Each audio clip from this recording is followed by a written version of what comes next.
Hey, Circle Benton Elementary.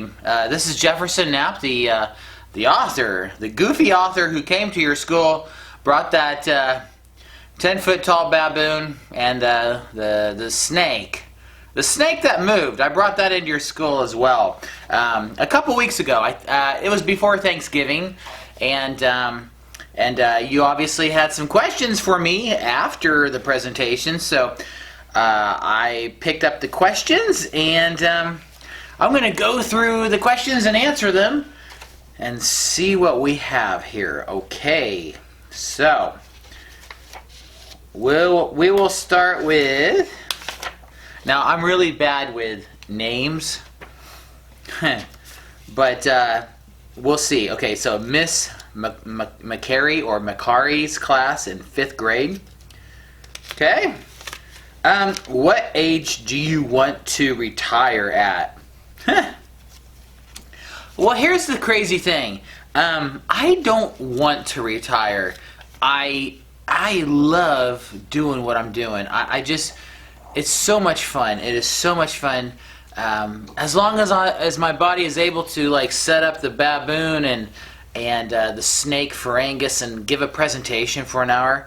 I want to always do that. So I never want to retire. If you love what you do, then I think you should do it as long as you can. I know people that everybody I know wants to retire, but I just love doing what I do, and so I never want to retire. You can retire for me, okay? Whoever wrote that. I didn't get the names for these questions. Who is your favorite character? Oh wait, maybe we do have it. No, we don't have a question. Okay. Henry, I believe, asked this one. Who is your favorite character in the series? Probably. Well, I'm really particular to pugs. Come here. I have a pug at my feet, actually. Come here. Come here. Yeah, she's an old pug. She's in her bed. Okay, but I really love pugs. I love goats and pigs, of course. I really like raccoons, too. I love raccoons. And so, there's a character named Marlin, and I showed you a picture of him, the really big, fat raccoon in the book.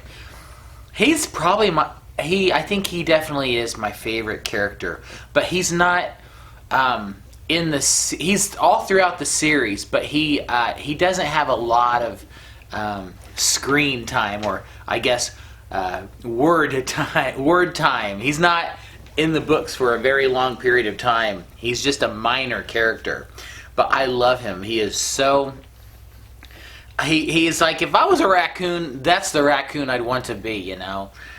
And in a way, I kind of am like him too, especially after Thanksgiving. Whew. But then I also like another raccoon named Malcolm, and he does all the adventurous stuff. But Marlin, the big fat raccoon boss, he's kind of who I model myself after. That's not true, but I wouldn't mind it. It wouldn't be too bad. He sleeps a lot, I can tell you that, and I don't. So, Marlin, the raccoon, is my favorite character. Who is the teenager on the cover of the 4th book? Whoa! You want me to give away every secret here? I will anyway. Actually, I don't know if I will. Let me just say this. That teenager that's on the 4th book cover of the Traveling Carnival that goes back 60 years before, it is not Benjamin Biggs, of course, but that teenager is in every book. He is in every book in the series. Okay? So, if that 4th book is 60 years before the Brave Journey, and he's a teenager in book 4, then he's probably, what do you suppose, 78 years old in the Brave Journey? So You'll figure it out. But I can't just tell you everything. You got to do a little bit of a detective work. You know what I mean? Or maybe I did that for you. I don't know. So the teenager is he's in every book. He's just a teenager 60 years ago in the Traveling Carnival. All right. Addison is asking, or maybe she's saying, I really want to be an author, but I mess up so much. And I am almost done with a story, and I want to know how to do it. Well, you're almost done with the story. So you're asking me how to become an author, or how to write a book? Because I kind of think you figured out how to write a book if you're almost done with it. So how to become an author is, there's a lot of ways to become an author, okay? There's a lot of ways. And the absolute hardest way is to find a literary agent, and then to have a publishing house take you on as one of their authors. It's really hard. Especially when I was trying to do it, it was one of the worst times in history, that's what they said, to become a published author. And so there's other ways to do it. You can start your own publishing company. And the good thing about that is whenever you create your own company, you have the control and the power over your story, you know? If you get published by a big publishing house, they can tell you they don't like the names of your characters. They might not even like your character. Like in my case, what if somebody didn't like Pugsley being a pug? Maybe they wanted him to be a cat, which wouldn't really sound very good, I think. Pugsley the cat? But what if a publishing house wanted that? Well, if you have the publishing house, if you own it, you can make all the decisions. Do it wisely, but that's one way to do it also. But then you can also get on like Amazon. And they have your own, it's like their own create your own book part of Amazon on there. I've never tried it. I know a lot of people do it.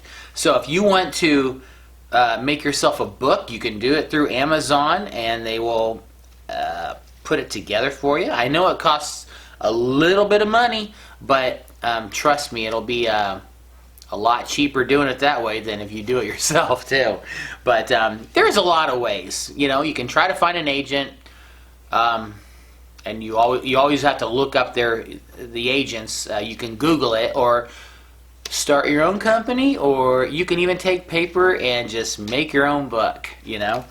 But Amazon is another option.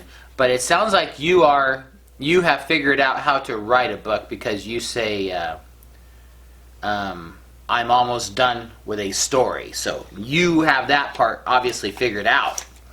So good job. You're a lot farther along than I ever was at your age. Why did you excuse me, why did you choose a goat for one of the sidekicks?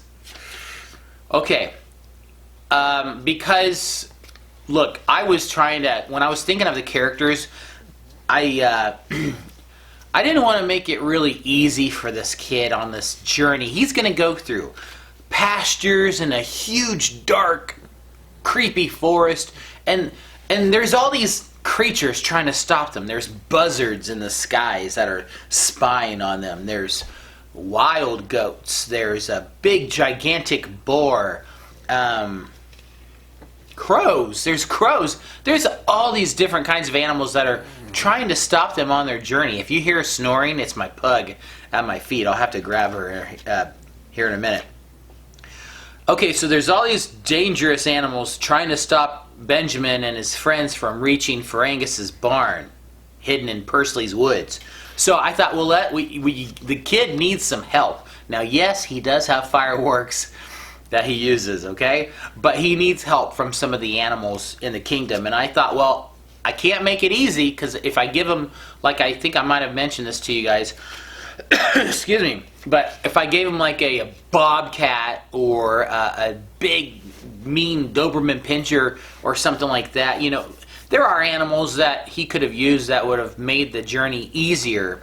But I'm not going to say I gave him worthless animals, but like the wild goats that they come across are pretty mean, fierce, strong animals. But if you give a kid a fainting goat, I mean, that's like the opposite of the wild goats in the book. And so here's a goat that his only redeeming quality is he faints. And I thought, that's got to be, that's got to help him out though. It's like, okay, I guess one way I look at it is, I never really thought about this, but I mean, maybe I did subconsciously, but these characters all have weaknesses, okay? And I'm glad you asked this question because their weaknesses are what make them strong. And that's probably been used many times in stories. I'm sure it is. But the fact that Roscoe, the fainting goat, faints, it actually it helps him out. Okay? So if you haven't read the story, I just thought of fainting goat because they're goofy. I needed a goofy character. I needed a goofy pot-bellied pig too. So those two are kind of like the goofy characters. And maybe you have seen the Lord of the Rings movies. If you have, when I was thinking of like this caravan of animals joining them on their journey, I was thinking of like the Lord of the Rings. And if you've never seen it, there's two hobbits characters. They're like people, and their names are Merry and Pippin, and they're kind of like the comic relief of the journey. And so I thought Roscoe the fainting goat and Clementine the pot-bellied pig, they could kind of be like the comic relief, and Paco the dog is like Gandalf. If you've seen, maybe you don't know what I'm talking about, but some of you might. Okay, that's why, to make a short answer really long, that's why I have a fainting goat as one of the sidekicks. I needed some comic relief, and I also needed an animal that didn't have much redeeming quality except that he faints. Okay? There you have it. How old were you when you decided to become an author? Alright, let's see, 2000, I think I was 31. Born in 77, so I came up with the story roughly July of 2008. So yeah, 31 years old. That probably sounds really old to you, but now it sounds really young to me. Okay, that was 15 years ago. Wow. So I was 31, and when I had the story in my head, I just knew. I knew that's what I wanted to do, maybe for the rest of my life, okay? And, it took a lot of figuring out how to make it work, but I didn't stop believing in myself at all, and I loved the characters so much. These characters that I had in my head, and when I finally had it written down in the first draft, I was just in love with the story and the characters, and I mean, it's like...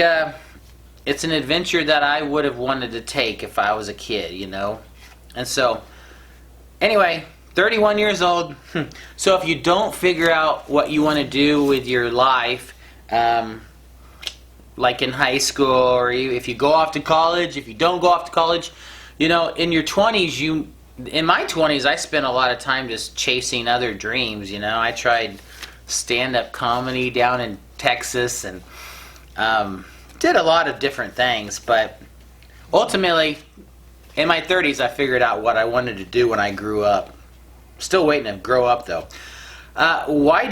This is... I'll try to read the name here. That's a... Tayella? That's probably not right, but... Whew, that's quite a signature. Your signature is about as interesting as mine. Tayella, maybe, and I'm not going to even try the last name. It's in cursive. No, wait, maybe it's Tanya? I don't know. Sorry, you know who you are. You wrote, why did you choose a snake for the villain?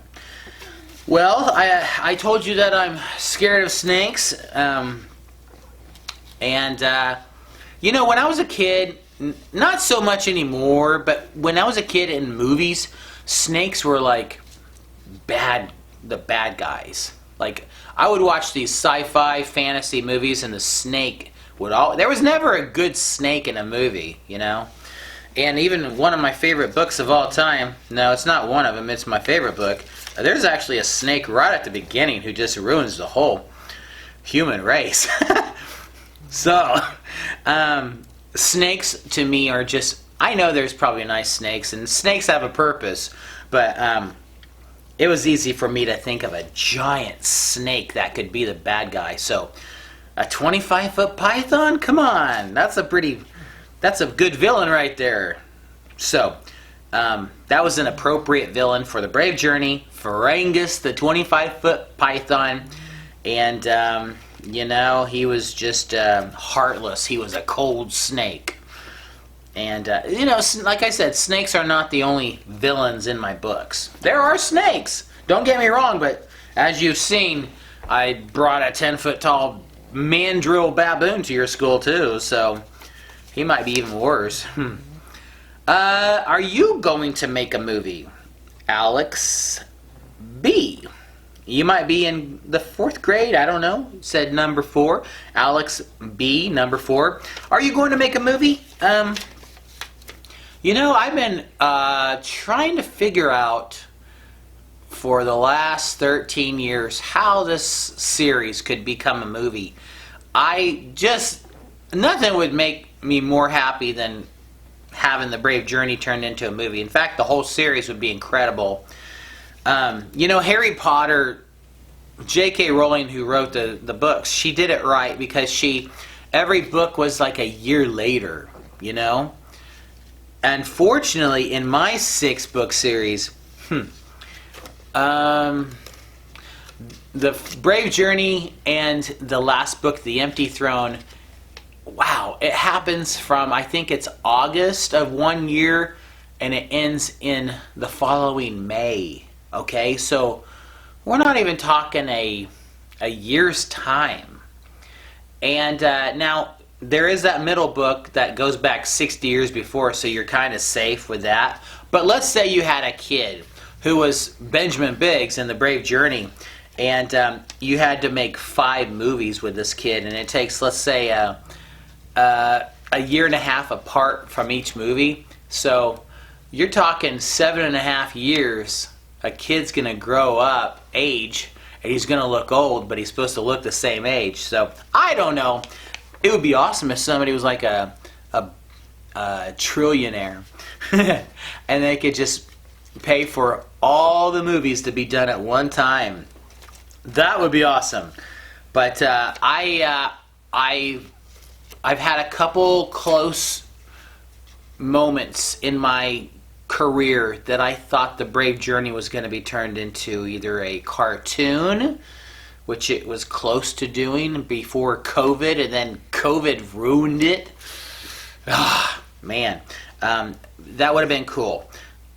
And I thought maybe right at the beginning when I started, I think when the 2nd book was finished, I thought DreamWorks was going to turn the Brave Journey into a movie, but it didn't happen. So you never know. The author that helped me out, Steve Alton, he wrote a very popular series of books back in the 90s, late 90s, I think it was. And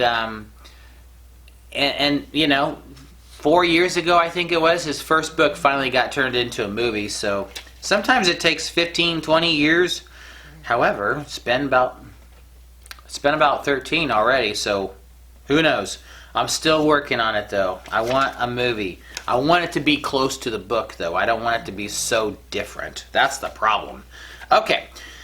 How long did it take to build Pancake? Well, it didn't take me even a second, because I didn't even build them. A Chinese company built Pancake, and they actually, of course, I had to find pictures of mandrills and send them and say, okay, I want it to look like this. Okay, so once we had an agreement and I paid them a lot of money, they started to build me this 10-foot tall mandrill, and the thing looked dumb. It was so dumb looking. It wasn't remotely scary, and I know Pancake might not be like that scary to you, but this thing that they built was embarrassing. And I told them I can't take this to schools. I cannot show this to kids because it's not good, and it needs to look like the picture that we agreed on. So they started all over, and let's see. I think this was in April of this year, and golly, that's when I started everything with this company in China. So April, let's say April, and then I finally got the monkey in the mail. They delivered it. It was in October, and it was like, honestly, it was around October 12th, my close to my daughter's birthday. It took a long time, so April, May, June, July, August, September, October, 7 months. But boy, did I need that monkey a lot sooner. So that's how long it took them. Roughly 6 months, and then a whole month they shipped it across the ocean, and I had to track the cargo ship, and everything, and it took forever. And there was also hurricanes going on, so I was worried my Pancake, the monkey, was gonna end up in the bottom of the ocean. Okay, now we're gonna move on to Devin Martinez's 4th grade class, okay? So this is Mason. What do you say to make the snake move? Well, it's more like a mind control. I don't know if I told you guys this, but I have special powers.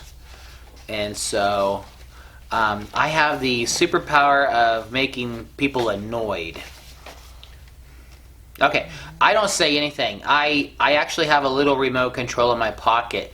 And so sleight of hand, I tell you to look that way, and I press the button, and it fools you. But now you know the secret, so don't tell anybody, okay? Don't put it on YouTube or anything.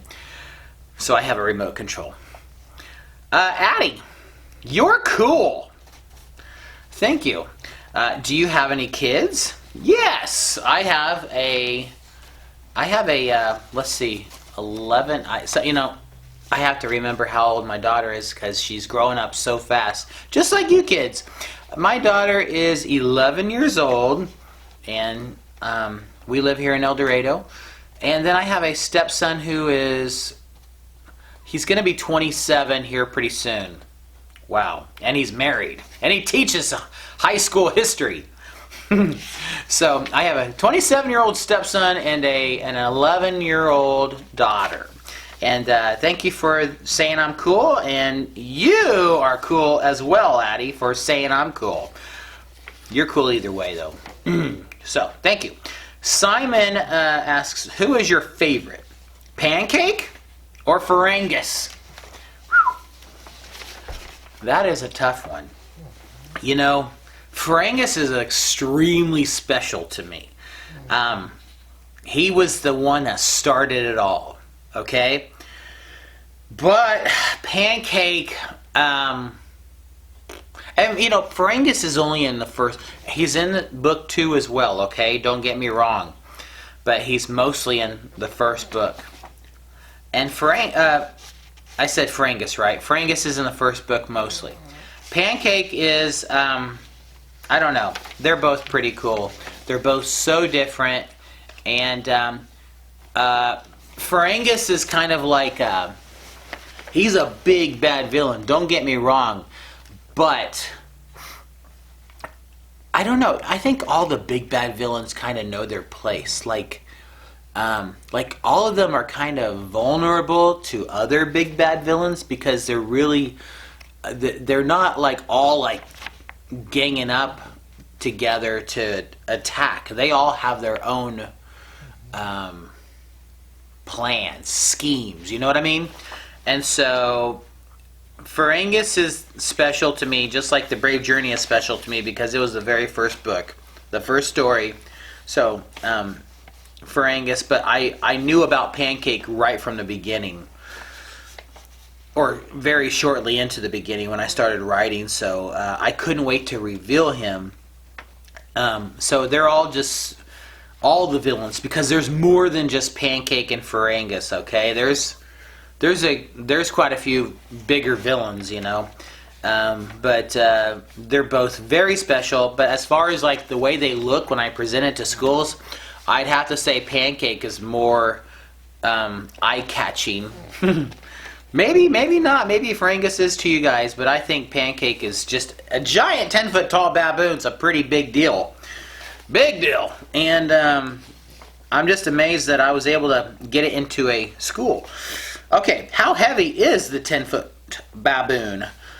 Well, he's in pieces, okay? So he's got a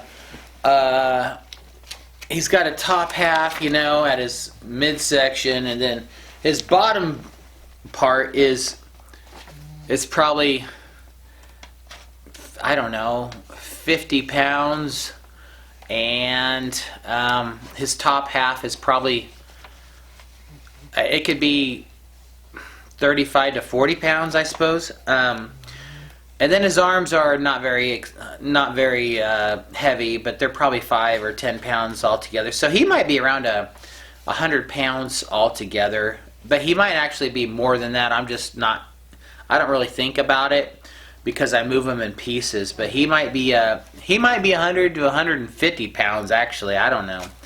That would be my guess. Okay, and that was Kara who asked that question.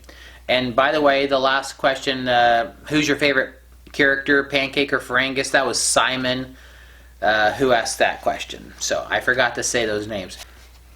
My camera turned off, so I have to start it back up. Now, James asks, who is your favorite character? And just like I had said earlier, Marlin the raccoon is my favorite character. But let me tell you a little bit more about him. I had 2 raccoons in middle school, and it was a boy and a girl, and the boy's name was Malcolm, the girl's name was Agnes, okay? And she actually ran away pretty quickly after we got her. But Malcolm was a really big fat raccoon. So whenever I wrote the story and I had these raccoons, I wanted my pet raccoon Malcolm to actually be named something else. So I knew he would be like a mafia boss, like the leader of a gang of raccoons. And so there's a movie series called The Godfather. It's a very popular movie. The Godfather, Part 1, Part 2. I think there's 3. But the actor who plays the Godfather, his name is Marlon Brando. And so I thought Marlon is going to be the name of my mafia boss raccoon. And in fact, how I picture Marlon talking in the story, if you watch The Godfather, which I'm not telling you to do that, but the Godfather kind of talks like this, and I'm sure I look really dumb, but yeah, that's how I picture Marlon talking, you know. In my head, I hear him, "Hey boys, why don't you go give me some walnuts," you know. And so Malcolm, my old raccoon's name Malcolm, I thought, that's such a good name for a raccoon. So I gave this adventurous little raccoon that's in Marlon's gang the name Malcolm. So that's where their names came from. And Marlon, yes, he is my favorite character. So Kaylee asks, does the baboon move too? And no, it is not an animatronic baboon. Because it's so heavy already, and it's so tall. Man, I can't even imagine how much that baboon would weigh if I had them make it an animatronic baboon. Whew, that would have been pretty crazy. So, no, he is not animatronic. It would be cool, but I just knew for me to get it in and out of schools, I would just have to have it standing there as a big prop, which I hope is still pretty impressive. I still have the snake that moves, though, so that's still a little bit of fun, I hope. Okay, Now we move on to Jamie Whitlow's class, 4th grade, and here we go. I don't have names of kids who ask these questions, but what is another author's books you really like? Well, I like, I love Harry Potter. It's been a long time since I read all the books. I tend to watch the movies more than anything now, but I do love the Harry Potter books, and I love the Chronicles of Narnia too. Those are great books, and the movies were okay. They only made, I think, 4, maybe 3, I don't know, but they never finished them all, and so I've enjoyed Lord of the Rings, but those are really long books, and I watch the movies too. A lot of times I will watch the movie, you know, instead of instead of reading the book. So also. My favorite book is called, my favorite book is, I'd have to say, the Bible. But if we're not talking about the Bible, let's say my favorite book that's a science fiction book is called The Lock. It's a murder mystery about the Loch Ness Monster, and it is great. And it's by my favorite author who helped me out, who helped me become an author, Steve Alden. He wrote The Lock, and so I try to read that. I used to read it like once a year, but I don't have the time for that. And I also, like at Christmas time, like to read this book called The Immortal Nicholas. It's by Glenn Beck, and he did a great job in. It's like a fun story about how Santa Claus started. It's pretty cool, and so I like to read that as well. Okay. Are Princess's puppies still alive? Boy, let's see here. Golly, I can't imagine they are. It's been... Yeah, they would be like 20 years old, 23 years old maybe. So, that's sad. But her grandkids might still be alive, I hope.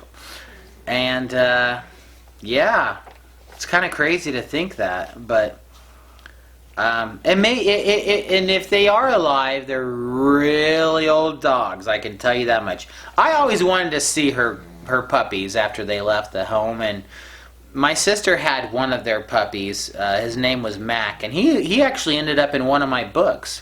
Well, not just one, but he started in book 2, and he finished out the series. So Mac was in the books for quite a while, but he lived, I think, a year or 2, maybe 3 years after my dog Princess died in 2012. Okay, right before 2013, Princess died. So Mac probably died in 2015 or 2016. Princess had him really young. I don't even think she was a year old when she had her puppies.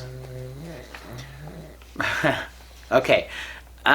Would you ever make a new series with Princess as the villain? Oh boy, that would be a lot of work. No, you always give me good ideas, and I've got other projects I'm working on. I would like to see the Kingdom at the End of the Driveway turned into like a children's book series, you know.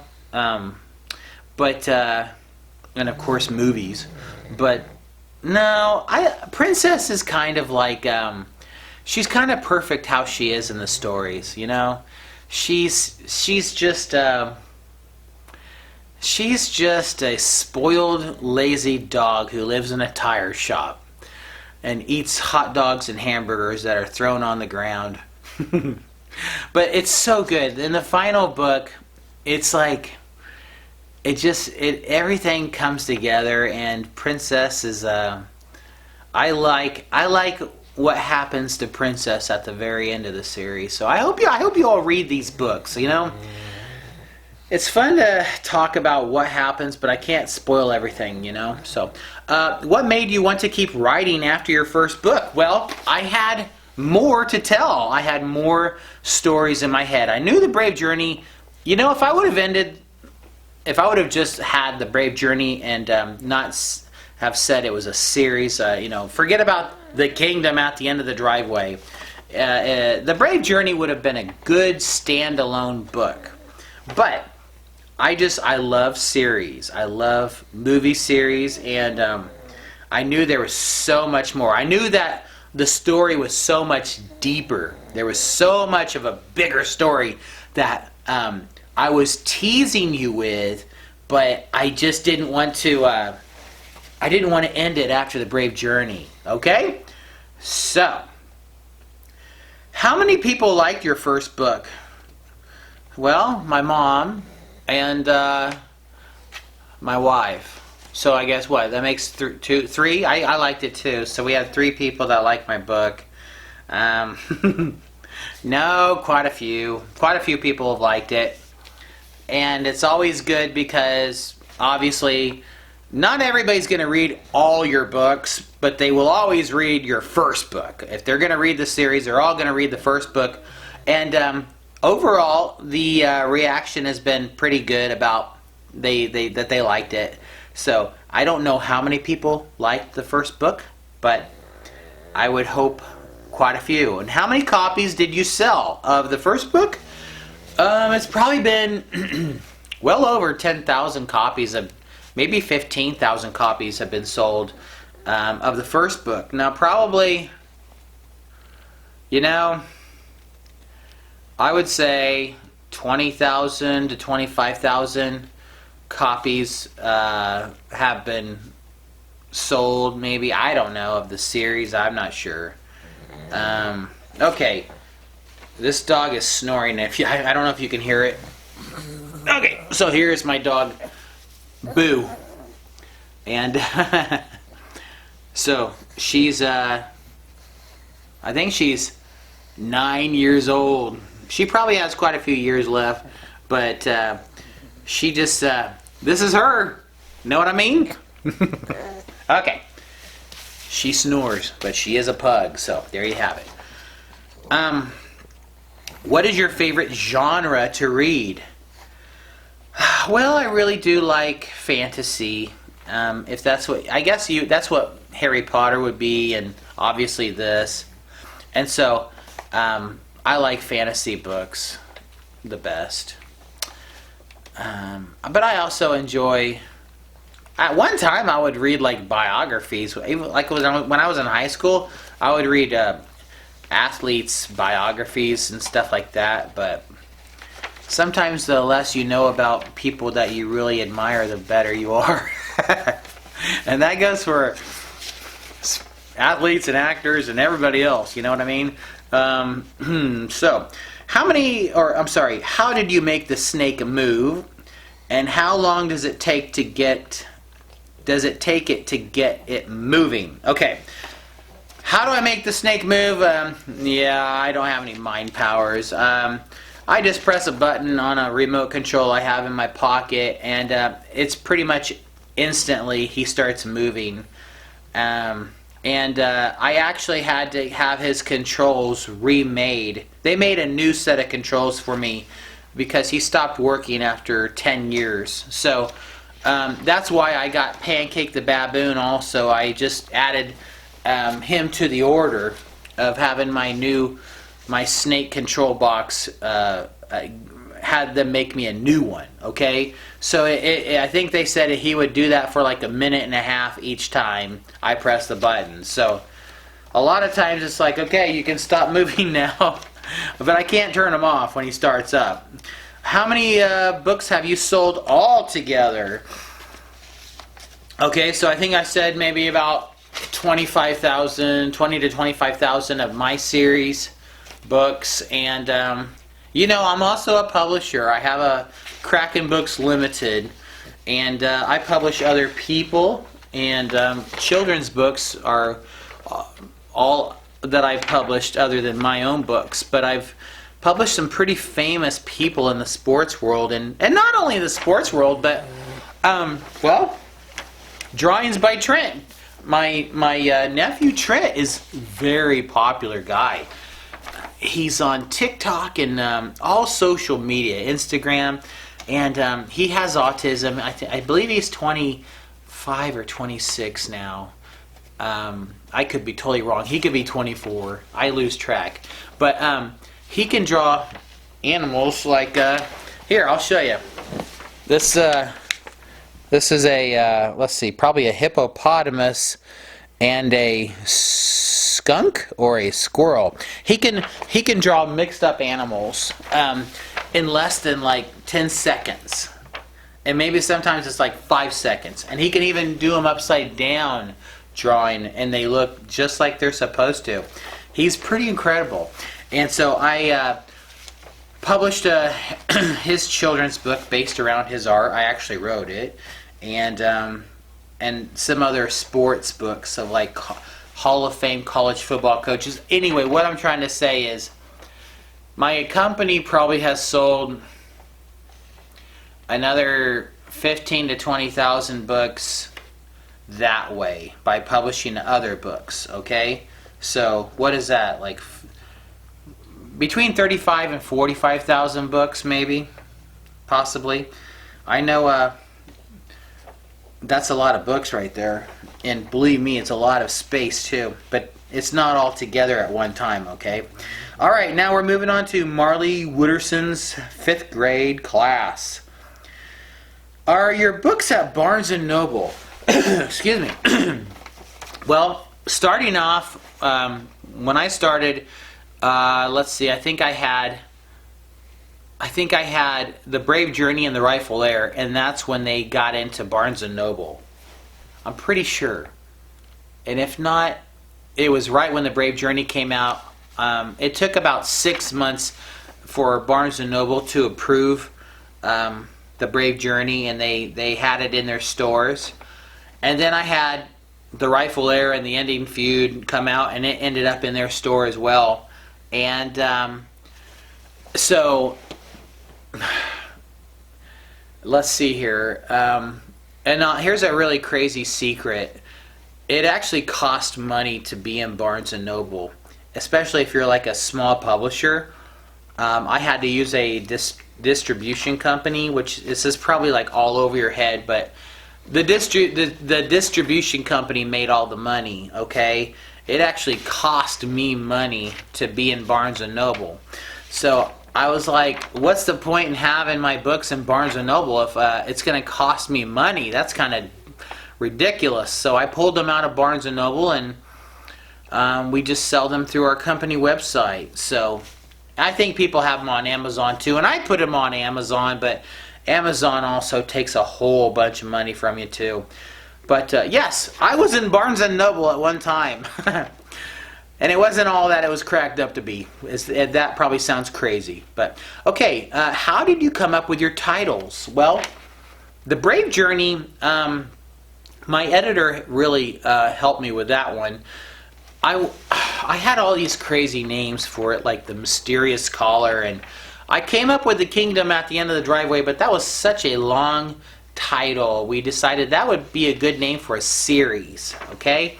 So The Brave Journey was, they're taking a journey. The whole book is all about Benjamin and his friends taking a journey to find this giant snake's barn, okay? That's their mission.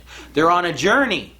And I was like, well, it could be it's a dangerous journey, but the brave journey was kind of cool because Paco the dog, and he's kind of like the leader. The animals in the kingdom give him a nickname. They call him Paco the Brave, okay? And they're teasing him because he actually, you'll find out in the book why they tease him when they say Paco the Brave, but they're really not meaning he's brave. But Paco the Brave is such a big part of the journey, okay? When you read it, it'll all make sense. But it's kind of like combining Paco and the journey. All right, so that was book 1. Book 2, The Rightful Heir. A rightful heir is like the firstborn son of the king, okay? So book 2 is mostly focused on Benjamin possibly finding King Pugsley's long-lost son. But if you want to know who the rightful one is, that means there might be more than one, okay? The ending feud for book 3, it is a feud is like a a fight between two families, and so, or a fight within a family, I guess. So even though that sounds like it's the end of the series, it's not. It's just the end of a family feud. Okay, and then the Traveling Carnival is focused on mostly this carnival that happens to make a big impact on the Haverhill community 60 years earlier. And then the Grave Pursuit, book 5, Benjamin, his mission is to find a hidden grave in the forest of Pursley's Woods. Okay, so when you're in Grave Pursuit, you're looking for something, and I thought that was such a great title because he's in pursuit of a grave. Okay, and then the Empty Throne. That one, that was a really hard title to come up with because I wanted the series. You got to have a good name for your final book, and I had so many things going through my head. But I was like, you know what? When it's all said and done, I'm not saying there's an empty throne, but it kind of wraps up everything. The Empty Throne, okay? So that's where I came up with the titles. All right, if you were to add another character to your books, what would it be and what name? Well, I think it'd be kind of cool to have a, let's see, a squirrel named Jefferson. No. What could I add? It's kind of crazy because I feel like I'm all maxed out on characters and names. But I did have I had a Jack Russell. My dad had a Jack Russell dog named Jack, and he was such a cool little dog. So maybe Jack, the Jack Russell. But on the other hand, I already have a donkey named Jack in the first book, so I can't really have multiple, characters with the same name. And Jack for the donkey was perfect. And Paco is really close to a rat terrier, so I didn't want to add too many of the same kind of animal. But that's kind of hard to answer because a lot of times people will tell me their pets' names, and a lot of characters in my stories are pets from other people, students or teachers, or just pets that I came across, growing up. So that's a tough one, but maybe it would have to be Jack, my dad's Jack Russell. He's already gone. He died years ago, but he was pretty funny, and his best friend was a duck. So maybe that duck would have been the character, and let's say Lanny. Lanny the duck or something like that. Okay, do you plan on making another book? Well, not in the series. The series is all wrapped up, and so no more Kingdom at the End of the Driveway chapter books. Maybe. I think it's all wrapped up. Who knows? Maybe, you never know. Okay? I am working on now I'm not expecting you to read this book, but maybe when you're junior high or high school, if it comes out by then. It's called Arkansas Moon, and it's a scary, suspenseful book, okay? It's not going to have like bad language or anything like that, but it is going to be a lot more mature with like scariness stuff, and so that's my next book. And my daughter and I are also working on a children's book called Cats Eat Pickles, so I just need to get it all put together. The story's written, and I've got let's see, I have another series in mind though, and once I finish Arkansas Moon, if I can just, it's called well, I'm not going to say the name, but it'll be either 2 or 3 book series for more of like a junior high audience. And so I have that in mind too. I'll tell you what, sometimes it's hard to write a book. Even when you have when you have it all planned out in front of you, it's not that hard, but it's just letting your thoughts wander, you know, trying to get all the ideas about the book, trying to come up with them, and then I don't know. You have to be pretty disciplined, but you also have to you have to do it. You have to write it. Start writing it. And that's what I've done with Arkansas Moon. I know how it ends. I know all the stuff. It's just you have to sit down and write it. Okay, here's the last question. How did you figure out that the snake would be the villain? Well, like I said, snakes are evil. So, no, I'll be honest with you. My friend had like a boa constrictor. His brother had a boa constrictor and a python when I was in middle school, and they were, 6 feet long maybe. But we used to like put them around our necks and around our bodies, and they never bit us. But I've almost, like when I was a kid, I would always walk around barefoot, and we live out in my parents live out in the country, and twice I almost stepped on a rattlesnake. One was a really big one too. At one time, and then the other one was a baby rattlesnake, which I hear are even worse than big rattlesnakes. So anyway, what I'm trying to say is, of all my encounters with snakes, it was just like a couple times that the snake didn't want to try to bite me. Okay? And I know most snakes are probably nice. I'm just saying that. I don't believe that one bit. I don't think they're nice at all. But you might have a pet snake that you love, and that's okay. But it just, for me, a snake made a perfect villain. And like you saw on the covers, there's obviously another snake bigger than Farangus. So, but they are not the only bad guys in the stories, just like I told you. But they do make good villains. Just look at their eyes. They just don't look nice. They don't look nice at all.